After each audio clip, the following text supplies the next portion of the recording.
Rickie Collins is going to lead the ACC in yards and touchdowns?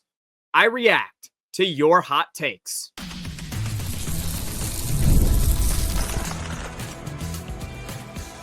You are Locked On Syracuse, your daily podcast on the Syracuse Orange, part of the Locked On Podcast Network, your team every day. Hello, everyone, and welcome into Locked On Syracuse. I'm Jackson Holzer, and thank you for making us your first listen of every single day here on the Locked On Podcast Network, your team every day. We're always free and available wherever you get your podcasts, whether you're watching us right now over on YouTube or you're listening on your favorite audio platform. And on today's show, it's about you and your hot takes for Syracuse's offense for the 2025 college football season. Syracuse football is going to have an All-American kicker. Jonte Cook is going to have a record-setting season. A quarterback is going to leave Syracuse by Halloween? That's right. We're reacting to your hot takes here on today's edition of Locked On Syracuse, and you all certainly delivered. So let's get right to it with the first take right here that I am going to feature, which is from @NHB_Jameer. Rickie Collins leads the ACC in total yards and in touchdowns. What a fantastic start to this type of podcast going over hot takes. First, I'm going to tell you all why I believe it's possible Rickie Collins leads the conference in total yards and touchdowns. And then I'm going to tell you basically that this is too soon of a prediction to make. Sound good to everyone? And hey, comment right now in the comment section below if you think that this is actually possible, where Rickie Collins leads the conference in total yards and in touchdowns. Here's why it's possible. The system in place. Jeff Nixon, entering his second year as Syracuse's offensive coordinator, did quite a nice job in year one. We just saw a quarterback last year over at Syracuse lead the conference in yards and in touchdowns. In fact, Kyle McCord, who we're talking about here, set the ACC single season record for most passing yards in a year.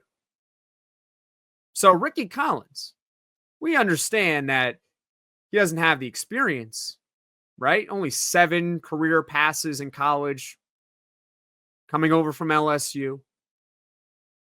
But hey, you got to be open to the possibility. And notice how he said total yards. Rickie Collins is more of a mobile quarterback. So perhaps there can be some rushing attached to his receiving. And you look at the weapons that are around a guy like Rickie Collins. I think when you factor everything in together, you have to be open to the possibility that if Rickie Collins is given the opportunity, he could have a massive year. It's on the table. 4-star recruit out of high school, just didn't get an opportunity over at LSU. But hey, maybe if he gets the opportunity at Syracuse, he has a big season. And we just saw a Syracuse quarterback lead the conference in yards and in touchdowns. However, it's too soon. I am open to the possibility of magic. But Rickie Collins has to worry about being the best quarterback at Syracuse right now. Forget about the rest of the ACC. Forget about Cade Klubnik, who is, I think, the preseason ACC Player of the Year. Forget about a healthy Carson Beck or a Haynes King or any of the other great quarterbacks like a Kevin Jennings or a Darian Mensah. Forget about them. We're not even sure if Rickie Collins is the best quarterback at Syracuse because they got a true quarterback battle. Both coaches have spoken very highly of the two of them. They said they like Steve Angeli's experience, the fact that he started a bowl game over at Notre Dame, the fact that he made a brief cameo appearance in last year's college football playoff. They also really like Rickie Collins' talent in general. So with that being said, I would say the same. If this take was Steve Angeli is going to lead the ACC in yards and touchdowns, I would say the same thing, that, hey, he needs to worry about being the best quarterback at Syracuse first before I'm willing to get on board with this hot take. But you know what? I like where your head's at. And if Rickie Collins is given the opportunity, sure, I am open to that possibility where he has an absolutely amazing season for Syracuse once again. Let's get into the next hot take here. This is going to be about Jonte Cook, and we had quite a bit of hot takes about Jonte Cook, and we can kind of weave them in here with this one. This is coming from @itsme_DRB over on Twitter. Jonte Cool.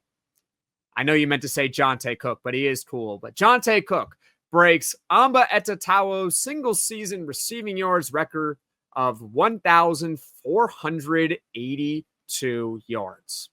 So that record was actually set back in 2016, which was Dino Babers' first season as the head coach of Syracuse football. For those that don't know, maybe you're a new Syracuse fan, Dino Babers was the head coach at Syracuse for 8 seasons prior to Fran Brown arriving in 2024.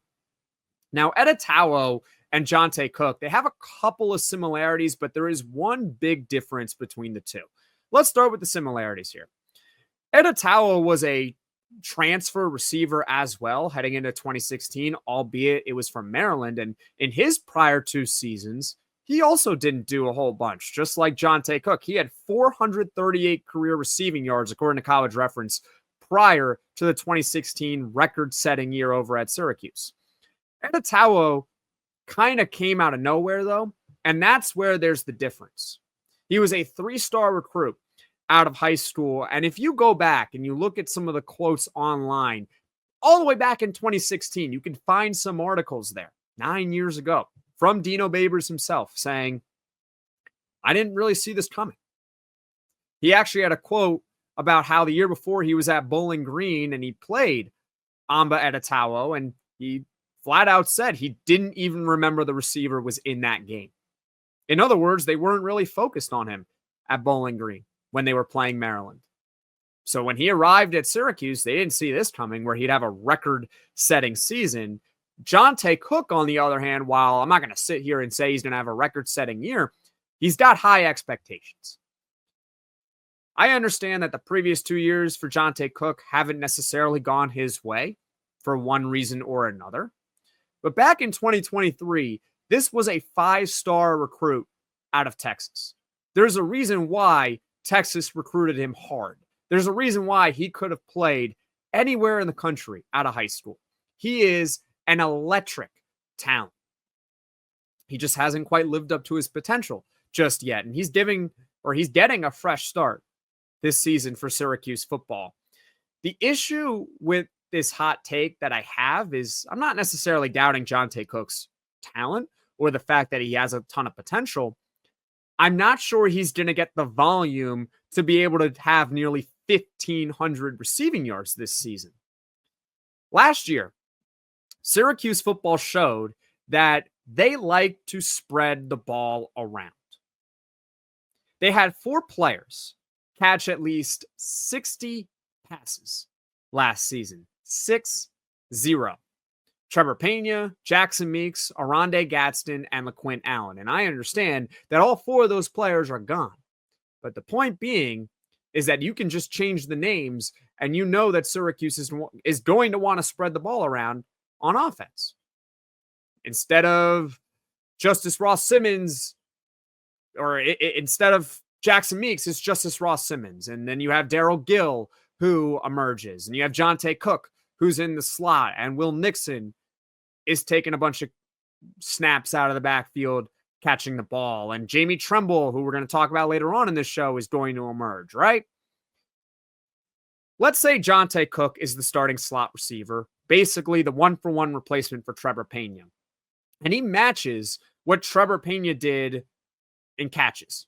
So 84, right? He hits the number 84, the same amount Trevor Pena had. That's a reasonably high prediction. Like, it's possible he hits 84. Tough to do, but he could do it. A guy like Jonte Cook. He would need to average about 18 yards per catch to break that record of 1,482 receiving yards. So Jonte Cook, he's got speed, he's got talent, he's got potential, but I am not on board that he is going to set Syracuse's single season receiving yards record. But hey, maybe you feel differently. So comment your thoughts in the comment section below. Now, coming up, more of your hot takes. Is Syracuse going to lead the nation in rushing this upcoming season? We'll talk about that next on Locked On Syracuse. Ever wish managing your money felt easier? With Monarch Money, it can. Whether you're growing your savings or planning a big purchase, Monarch puts you in the driver's seat. It's like having your own personal CFO, giving you full visibility and control over your finances. Monarch Money is more than a budgeting app. It's a complete financial command center. You can track all your accounts, investments, and spending in one place. So in addition to managing your money, you're also building wealth. So maybe you have a checking account, a savings account, a retirement account. You can combine them all in one with Monarch Money and take control of your finances with Monarch Money. Use code LOCKEDONCollege at monarchmoney.com for 50% off your first year. That's monarchmoney.com, code LOCKEDONCollege for half off your first year. Let's continue talking about your hot takes for Syracuse's offense for the 2025 college football season. I'm going to put the next one up here on YouTube, but don't worry. Once again, if you're listening on your favorite audio platform, I will read your hot take right now. Let's get right into it. This is from @Andy Kinsella over on Twitter, Syracuse leads the nation in rushing this year. I asked for hot takes, so pretty much was expecting something like this, to be honest. I mean, that's a hot take, right? Syracuse leading the nation in rushing. I'm going to let you know right now, Andy, with all due respect, I appreciate the submission, and there's a reason why I'm featuring it on this show. That's not happening. Syracuse football will not lead the nation in rushing. There is no chance that happens. In order for a team in college football to lead the nation in rushing, talking every team around the country to be number one, you got to average, give or take on any given year, sometimes more, sometimes less, about 300 rushing yards per game. 300. Syracuse football is not averaging 300 rushing yards a game next year, in large part because, forget the fact that you're going to need to be efficient, they're not going to run the ball enough for that to happen. Even if Rickie Collins is the starting quarterback, which we can get to right now in just a second, okay? We can get to that and talk about where Syracuse's rushing offense could be if Rickie Collins was the quarterback. They're not going to have the volume to do it. Last year, I believe Army led the nation in rushing over 300 yards per game. They ran the football, I believe, 80 to 90% of the time. Syracuse's offense is going to be more balanced, obviously, than that. So they're not going to have enough opportunities to actually lead the nation in rushing this upcoming season. Now, a more realistic hot take is that Syracuse leads the ACC in rushing yards per game. Miami actually led the conference in rushing last season, even with a guy like Cam Ward throwing for 1 billion yards last year. They did it with the elite quarterback who was throwing the ball a ton as well. So it can be done where you have a quarterback throwing the ball a ton, but you still lead the ACC in rushing. And if Rickie Collins is the starting quarterback, well, that gives Syracuse more mobility. You know that he can scramble and use his legs, so he's going to get rushing yards as well, which improves the team rushing game in general. In fact, in 2021, Syracuse actually led the ACC in rushing yards per game. I believe it was 213 yards. How so? Well, for starters, that year, Sean Tucker set Syracuse's single season rushing record. That helps. Number two, Garrett Schrader was the quarterback for the most part, and he stayed healthy for the most part that season.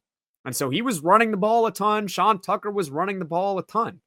And Oronde Gadsden, he was at Syracuse, hadn't quite yet broken out just yet. 2022 is where he broke out and emerged as a big-time threat in the passing game.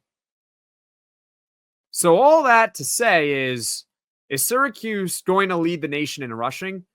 No. They're not going to run the ball enough to be able to lead the nation in rushing. Could they lead the ACC in rushing?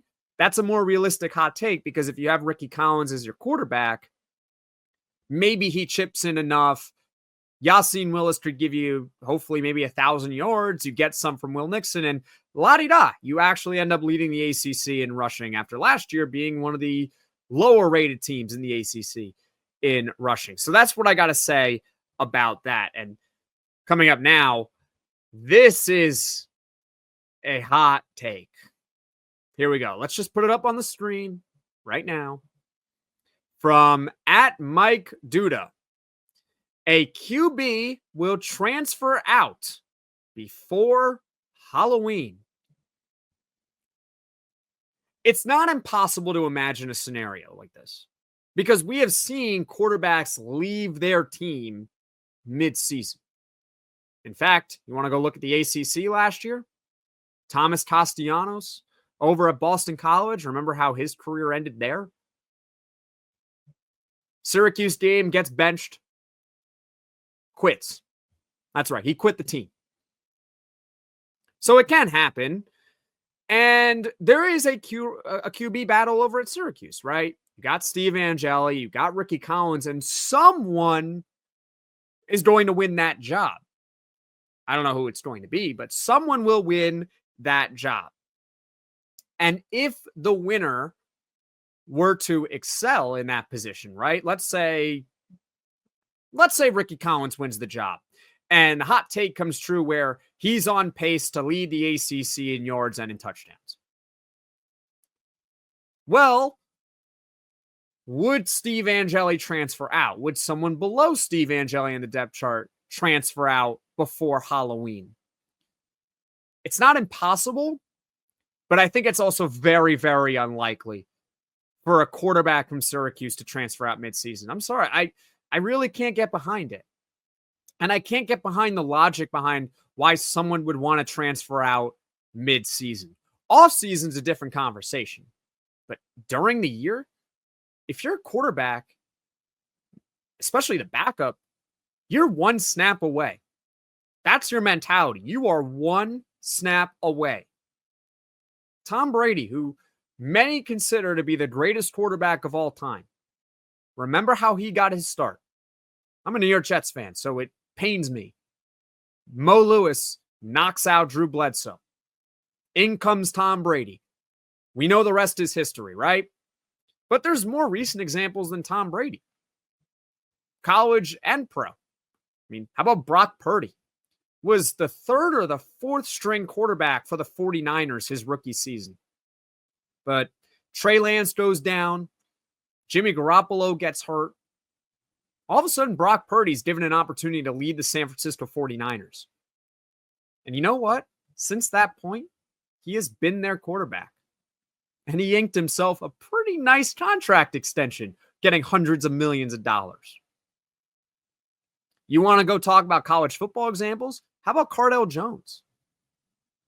JT Barrett in 2014 gets hurt against Michigan in a really unfortunate injury. In comes Cardale Jones. They win the Big Ten championship. They sneak into the college football playoff as a result of that blowout over Wisconsin, and they win the national championship with Cardale Jones. Why would a quarterback transfer out midseason, even if they lose a quarterback battle job? Because one of them is going to be the backup. And your mentality has to be as the backup is you are one snap away. Unfortunately, in football, injuries happen. Underperformance can also happen. So, no, I don't see a quarterback leaving by Halloween. I just don't think it makes any sense to do that because you always have the chance of playing. Now, off-season? Sure. It's likely that one of the two quarterbacks, Steve Angeli or Rickie Collins, leaves in the offseason because they don't want to be the backup anymore. And that's totally fine. That's totally reasonable. I think we'd all understand that. But to leave during the year, that just doesn't make sense for either of them to do, even if they don't win the job. So It's a hot take to say that a quarterback for Syracuse is going to leave before Halloween. There is a scenario where that could technically happen, and it's not unprecedented in college football for that to occur.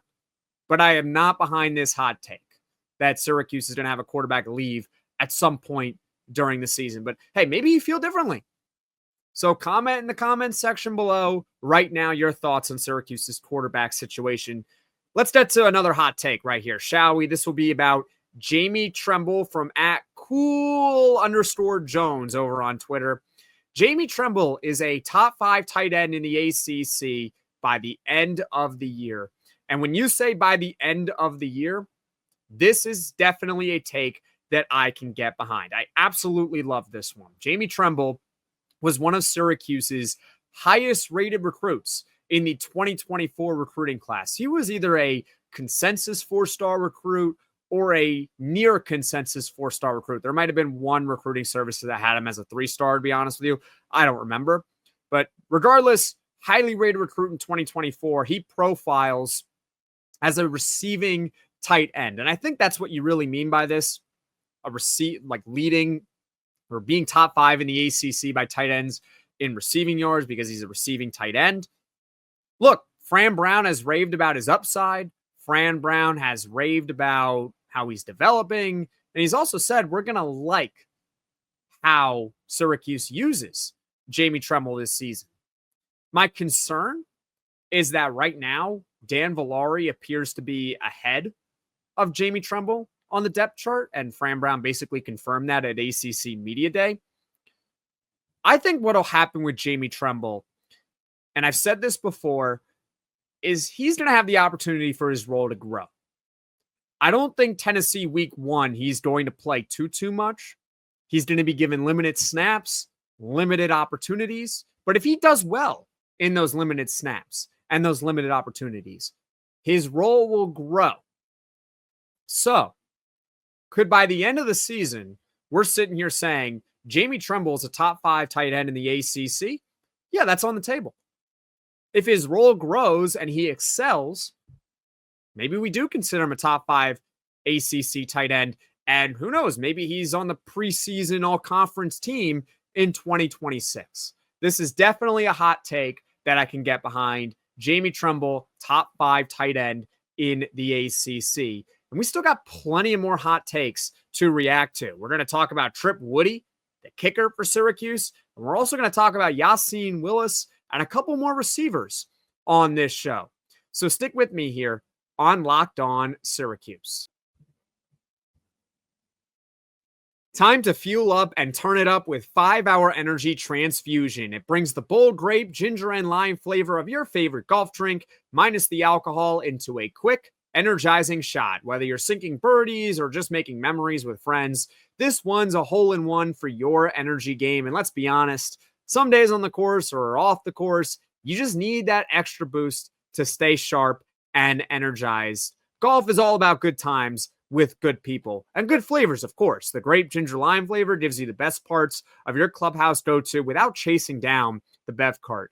If you go to 5hourenergy.com today, that is the number 5hourenergy.com, you can use my promo code LOCKEDONGOLF to receive 20% off your order. This offer is only valid until September 30th on one order and cannot be used with other promotions. The code is not good on subscription orders. Whether you're meeting up with friends or trying to turn 18 holes into 36, get the energizing boost you need to power through. Order transfusion-flavored 5-Hour Energy shots today. We still got a couple more hot takes to react to from you all, talking about Syracuse's offense for 2025. Let's get into the next one. And I'm going to let you know right now, I am counting this on offense. This is coming from @5HawnWilliams. Not exactly offense, but Trip Woody becomes breakout ACC All-American and becomes the next great Cuse kicker. I actually replied to this takeover on X saying, you know what? Kickers put up points on the board. So even though it's special teams, I like where your head's at. And I'm going to count this on this show. Should I have counted it? Should I have not? Maybe you can leave your thoughts in the comment section below, but I'm counting it because it's certainly a hot take here. Let's talk about Trip Woody a little bit because we really haven't talked about him at all on this show or Syracuse's kicking situation. And don't worry, we'll have a special teams preview podcast at some point either this week or next week. Woody was brought in this offseason in the transfer portal from Iowa. He spent one season over at Iowa, and he did not attempt a single kick while he was there. Iowa actually does have a pretty good kicker over there in Drew Stevens, so Woody was not going to be given an opportunity to kick for them this season unless Drew Stevens got hurt. It makes sense why he would enter the transfer portal to kicker. Only one kicker can really be on the field, and if Drew Stevens is making kicks, your other kicker's not going to see the field, right? So he gets Syracuse with an opportunity. And let's be honest, Woody does not have to be good to win Syracuse's starting kicker job. There, I said it. Forget the hot take for a moment here. He doesn't even have to be good. He can maybe be average and win the job. Last season, Syracuse had the worst kicking game in the ACC. They converted less than 60% of their field goals. The lone returner of the trio of kickers they tried is Jaden O. Jaden O last year went 2 for 5 on his field goal attempts, 0 for 3 over 40 yards. Actually, didn't even attempt to kick over 50 yards. So between 40 and 49 yards, those were all 3 of his misses. And his longest field goal make was 32 yards. So Trip Woody, I honestly have no idea if he's going to be good or not. I really don't. I don't really have any expectations. I am just hoping that he can win Syracuse's kicking job, because if he does not win the kicking job, Syracuse is probably going to have the worst kicking game in the ACC again. That's probably going to be their biggest weakness. Unless Trip Woody wins the job or Jaden O proves me wrong. So, hey, I'm open to it. Him having an all-ACC, all-American type season, and I'm certainly counting it on this show. Thank you for the submission there. Finally, your final hot take for you all. From @CuseNation1, hot take, Yassine Willis has 1,000 plus yards. One receiver hits 1,000 plus, with at least 2 others around the 900 range. What you described is pretty much what happened with Syracuse football last year to a T on offense. Well, Quinn Allen rushed for over 1,000 yards a year ago. You had Jackson Meeks go over 1,000 yards receiving. And then Trevor Pena and Aronde Gadsden, they didn't hit 1,000 yards, but they were both over 900 receiving yards. All of those guys, we've talked about this at length, are gone from Syracuse football. But it's possible they do it again with the new personnel that they do have.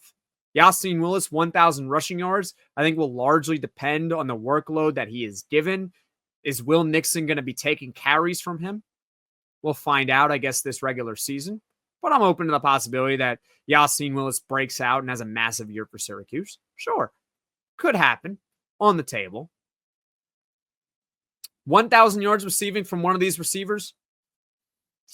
I would say it's more likely to be either a Daryl Gill or a Jonte Cook than it is to be a Justice Ross Simmons, but I'm open to it. And then 2 others with 900. It's tricky because think about how good Syracuse's offense was last year, and they barely were able to achieve 1,000 yards rushing from a running back, 1,000 yards receiving from a receiver, and 2 others go over 900. They were barely able to do it with how good the Syracuse offense was last year. But it's not impossible. There is precedent over at Syracuse for something like this to be done. So could the trio of Daryl Gill and Jonte Cook and Justice Ross Simmons go for 1,900, 900, and Yassine Willis has 1,000 rushing yards? I'm open to it. I think it is possible, certainly a hot take, but I like where your head's at with that one. Because, hey, if that happens, it's pretty good. Also a bonus, because I forgot to mention it at the top of the show, I had someone say Jonte Cook is going to get Heisman looks early in the season. It's very difficult for a receiver to win the Heisman Trophy. The last one to do it, actually, is pretty recently in Devontae Smith. You got to be a monster at wide receiver. You almost have to combine if Jonte Cook were to break the single season Syracuse receiving record with the Heisman looks. I guess that is your avenue for it to happen, but Jonte Cook could have a massive year again. A lot of hot takes were about Jonte Cook. He could have a massive year, go over 1,000 yards. That won't be enough for a Heisman Trophy. He's going to have a year where he goes for nearly 1,500 receiving yards in order to be considered for the Heisman. But that was just another hot take I wanted to throw in at the end of the show for you all because I forgot to mention it early on in this podcast. So that is it for your offense hot takes for 2025. Thank you all so much for all the submissions that we received. Now tomorrow, we're going to do something very similar. Instead of talking about the offense, though, we're going to discuss your defense hot takes for 2025. And you can submit your thoughts on Twitter at LO_Syracuse and on YouTube. Locked On Syracuse in the post section is right there for you all. That's coming up tomorrow. On Thursday, we're going back to position previews, the offensive line. That's right, a very critical unit for Syracuse. We're going to try to sort it all out on Thursday's show. So that's what's coming up on Locked On Syracuse in the near future. Thank you for making us your first listen today. For your second listen, you can check out the Locked On Portal Show with football recruiting expert Brian Smith, who's got the latest rumors and signings each and every day. Be the most informed fan on the rapid changes to the college football landscape. Find the Portal Podcast on YouTube or wherever you get your podcasts. Folks, thank you all so much for watching. Thank you all so much for listening. If you like this podcast, be sure to hit that like button. If you really enjoy the podcast, be sure to hit subscribe. Tell all your friends about Locked On Syracuse, and I will see you all again soon.